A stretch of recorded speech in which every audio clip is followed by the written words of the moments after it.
Hi guys, and welcome to this video about Lightroom for mobile. I'm just going to do a run through here on kind of how I use the Lightroom for mobile, specifically on landscape photos. To get started, I'll just open Lightroom here. This is the first interface screen that you'll get to. I have a photo plan, which includes Lightroom Classic, Lightroom CC, and also then Photoshop. And Lightroom CC is basically what you're seeing here. Any edit you do here, I will then be able to just pick up again on my desktop. Before I was, exclusively doing editing on the desktop, but I found myself more and more using this because this works that well. First off, I'm just going to guide you a little bit here about the interface. There are tons of videos about this, but just a little bit so you're not confused. On the top, you have, of course, your settings. Top right, you can get help and support and so on. It tells you about your storage in the cloud, what is new, about Lightroom, so on and so on. Here you will also have then this cloud tells you if it's syncing or not, like basically if you're connected to your cloud. Notifications and a sort option. And what you're seeing here is like the library. You see at the bottom menu here, it's a line under library. This is where you are now. So here it shows like options like all photos, Lightroom camera photos. This is photos shot with the Lightroom camera, which you can get into on the blue icon down here, which is either import photos, or to the right, a camera icon, which you press that and then it opens the camera. So all of the pictures shot with that ends up in this here Lightroom camera photos. Then you have recently added photos, recently imported photos, that is, and then you have recent edits, the recent pictures you have been working on. And then it's people, and then deleted photos. Deleted photos, when you delete them from here, they stay in for 60 days, and you can recover them then, or else they'll be gone. Under that, you have albums, and these are albums that I have made. Makes it easier, of course, for me to find my photos between the all photos. On top here, you see is like over 20,000 photos. So the photo I'm going to be working on today, I have, of course, I picked it out and put it in an album so I can find it. The way you do that is you go into all photos. Let's say I want this one here. You go back out, the three dots in the top right, you click those, click select, select it. At the bottom left, you have add to. Press add to, and then you can choose the album. So that's how I've done with a picture that we are going to be working on. So I'll go out and find that in the album. I saved it here, and then there, and then at the bottom, and there. When you open a picture, then you get into this screen, ready to edit. I'm going to just go back out just a little bit just before we start and just show you some search options in case your picture is lost. When you go back out to the library here, you can search, press the magnifier on the top, and you can search for anything. Choose a color, you can choose a date, you can choose an object that is in the picture. This is pretty brilliant. I'm trying to find a picture that is blue, for instance. Put that, and then it shows up all the blue pictures. Here you can see that I am in my environmental album. So I'll just click done in the top right. I want to go from all. So I then go all the way out at the top, all photos, and here I then can choose the magnifier. Choose blue again, blue, and then it will choose anything that is blue. But it's also, I'm going to try and find a wheel, for instance, like an object. And then I get everything that is kind of circular and also blue. I can then take away those options, and I'm going to search for pictures I took on the 10th of October. And put 2020 also. And then you get those pictures. So this is pretty brilliant. Back to our picture that we are going to work on. There it is. Before we start here, we can go into crop, the third from the left and the bottom. And if I go into crop, the reason I want to go in there first is because here I can auto straighten it if the picture is off. This one is really good, so I'm not going to do anything, and then maybe it will just show up something weird if I press a straighten. But this is then the third from the left where it says straighten. I press that, and yeah, like I said, it will just tweak it wrongly. So then go back. The go back option is in the top right, this arrow. Then it says undo auto straighten. So that I don't have to do. I also want to just show you all the way to the left and the bottom on the menu. It says 3x4. I press that. And that is my aspect ratio. I shoot 3 to 4 or 4 to 3 all the time. And this, I'll get back to that later on, why I do that. I like this format. And I've just pretty much stuck with it all the time. And it's instead of shooting 9:16 or a wider picture or a more boxed picture. And this is the format that I like to shoot in when it comes to digital. Other options you then have here is, of course, you can flip it any way you want, rotate if that hasn't been done. And of course, you can then also make your own custom crop here by unlocking this little lock you have here. Okay, let's go out of that.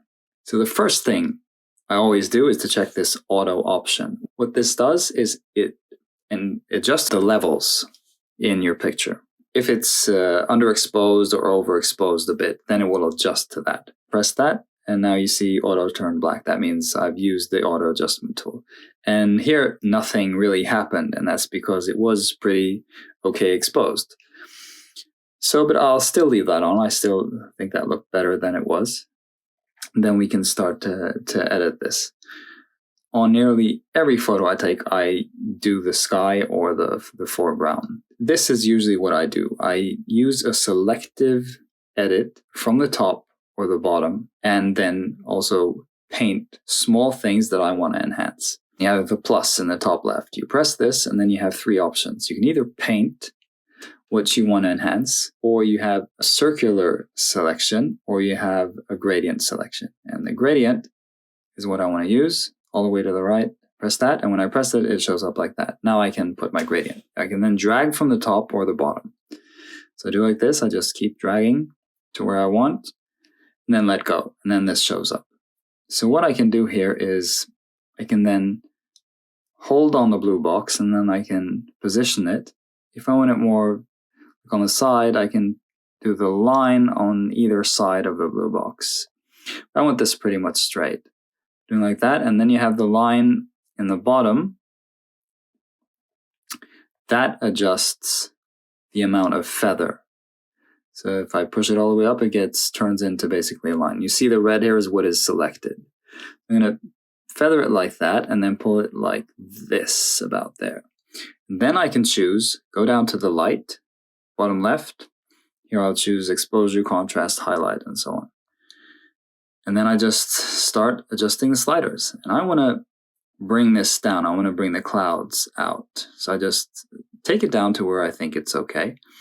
Just keep in mind here when you're doing this, don't do it too much on either side, because that can make artifacts, halos, and so on. So just subtle adjustments, rather several sliders, just a little than one slider all the way. So I want a little bit of contrast. Highlights, I'll also take down a bit. Shadows also makes it nice and dark. And I'll pull the blacks down. So now you see it's more enhanced in the top because I have a feather. So I'm going to pull this down a little bit more. See that? It turns a little bit more dramatic down there. And I'm okay with that for now. Then I press the check mark down and to the right. And then I'm done with that. But I also want to go in here and then press color. And I can, just on that selection, I can adjust the colors. So I don't want to make it too insane. I just want to take a little bit like that and then say that that is okay. Then I'll go on to the bottom. I'll take selective again, press that, have the plus icon, and then the gradient again. And I'll pull up from the bottom.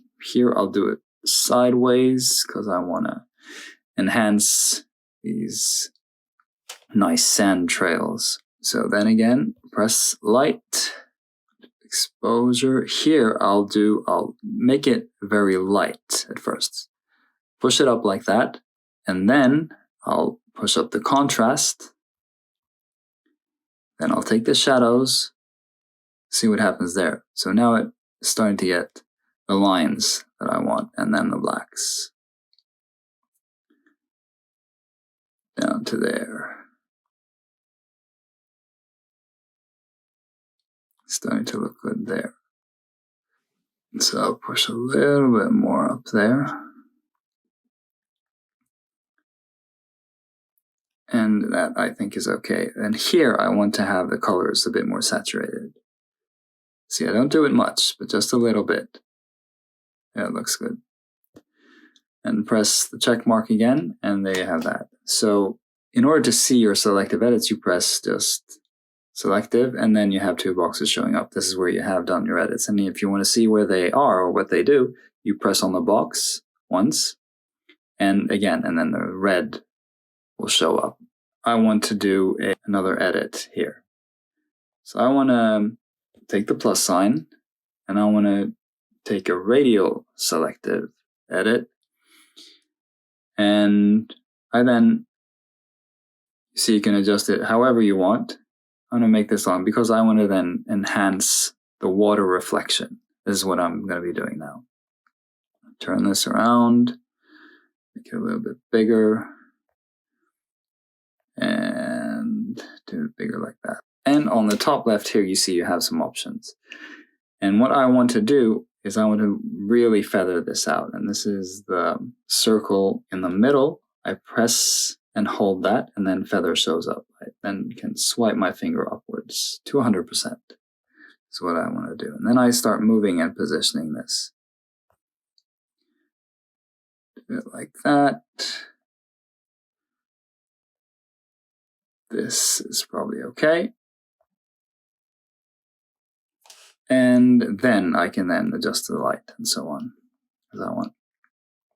Do the same here. I'll expose it a bit more, put more contrast. Check what the highlights will show up here. Don't do that much. You have shadows. We'll take in the blacks a bit down. More contrast. And I want to take the exposure down like so. And bring the whites up. I'll actually bring that down on this. Okay, and here again, I'll do a little color saturation here. Just a little bit. I think that is starting to look okay. Now I have one selective edit I then want to do because the mountain is really dark. Selective, plus, and then this time I'll paint it. And again, I can hold on this circle in the middle, which then will show the feather. I want feather 100%, and then the top circle shows the size of my brush. It's like that. So I want to, you see now I'm just starting painting randomly. I want to zoom in so I know what I'm painting here. So I'll just then go back. Then it says undo creative selective. I'll then zoom in first. So I have it set. And then I'll do the plus sign and paint. Then I can start. And here you can just, you don't have to worry so much about where you're painting it first. I'll just paint the whole mountain first, like so. And then I can then erase what I traced wrong. So I'll just then go here, try and trace it as best as I can. Okay, there we go.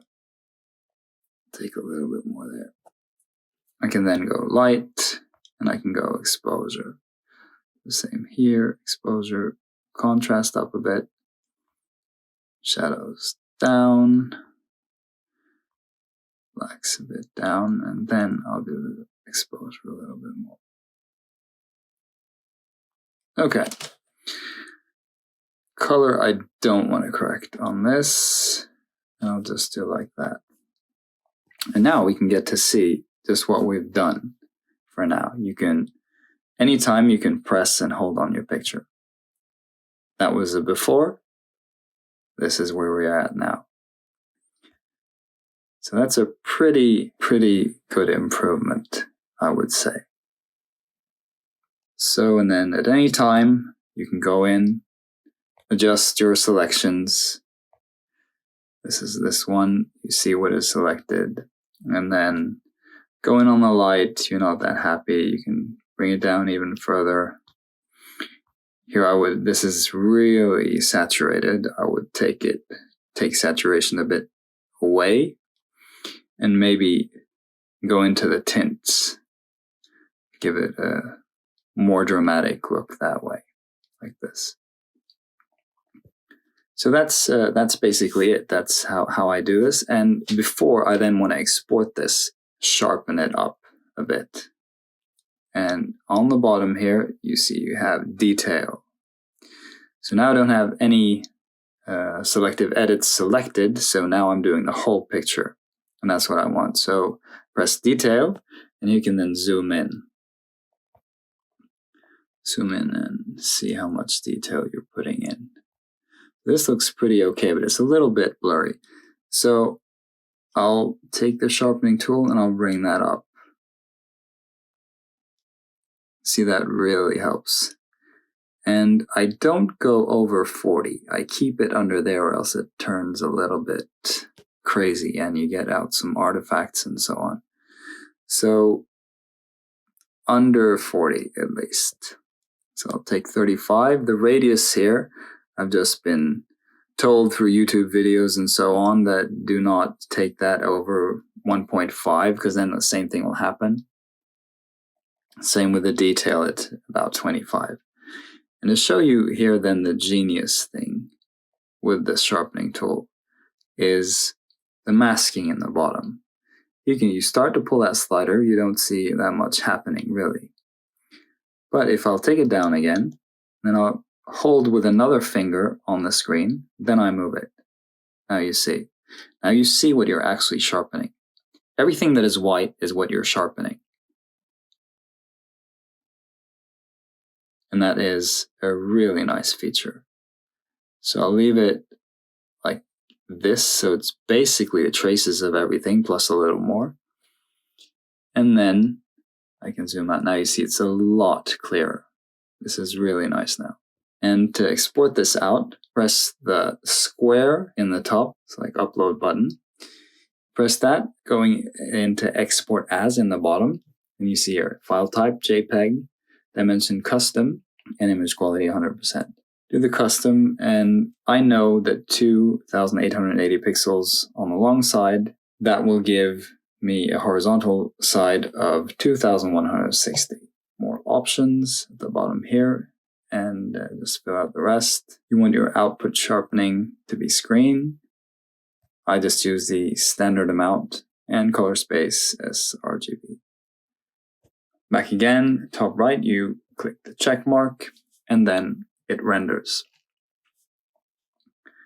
And then where to send it, here you can send it pretty much where you want. I'll just click save image, then it will be saved in my photos, in my recent albums there. So now I can go in and check the dimensions of my saved photo. The iPhone doesn't have an option for seeing the dimensions and what the camera was like, seeing any metadata. I use something called Metaphoto, which I've put in the utilities here to show up. You see it third from the bottom. I press that, and then it shows me all the information I need. This is taken on an iPhone, and it looks pretty great to be taken on a phone. Nice and sharp, and nice and colorful. So that's basically how I do. I hope you've enjoyed this. Hope you find this useful. If you have any questions, like stuff that I've jumped over, because here I've jumped over a lot. This is not like a walkthrough of Lightroom.